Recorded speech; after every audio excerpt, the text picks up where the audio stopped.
السلام علیکم۔ کھیل صحت مند زندگی کے لیے نہایت ضروری ہے۔ کھیل صرف تفریح کا ہی ذریعہ نہیں بلکہ جسم کو چاق و چوبند اور صحت مند بنانے کا بھی ذریعہ ہے۔ کھیلنے سے دماغ تر و تازہ رہتا ہے اور ایسی قائدانہ صلاحیتوں کو ابھارتا ہے جو کوئی اور چیز نہیں ابھار سکتی۔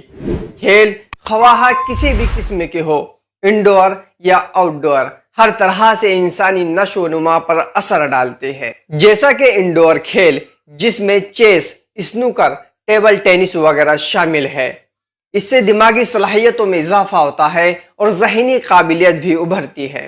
آؤٹ ڈور کھیل جس میں کرکٹ، فٹ بال، باسکٹ بال، مختلف قسم کی ریسز، ٹینس اور والی بال وغیرہ سر فہرست ہے جو ہمارے جسم کو چست، لچکدار اور پھرتیلا بناتے ہیں۔ دوستو، کھیل کی اہمیت کو مد نظر رکھتے ہوئے تعلیمی اداروں نے بھی اس میدان میں قدم رکھ دیا ہے۔ اس لیے اب اسکولوں میں بھی طلباء کو تعلیم کے ساتھ ساتھ کھیل کی طرف متوجہ کرایا جاتا ہے تاکہ بچہ شروع سے ہی چست اور توانا ہو اور تعلیم پر بھی بخوشی توجہ دے۔ مگر افسوس، آج بھی کچھ لوگ سمجھتے ہیں کہ کھیل صرف وقت کو ضائع کرنا ہے یا پھر فارغ وقت گزارنے کا ایک ذریعہ ہے، جبکہ کھیل انسان کی شخصیت کو سنوارنے میں بے حد اہم کردار ادا کرتے ہیں۔ کھیل کود سے بچوں میں فرما برداری، قوت برداشت، وقت کی پابندی، ذمہ داری اور صبر جیسی صلاحیتیں پروان چڑھتی ہے۔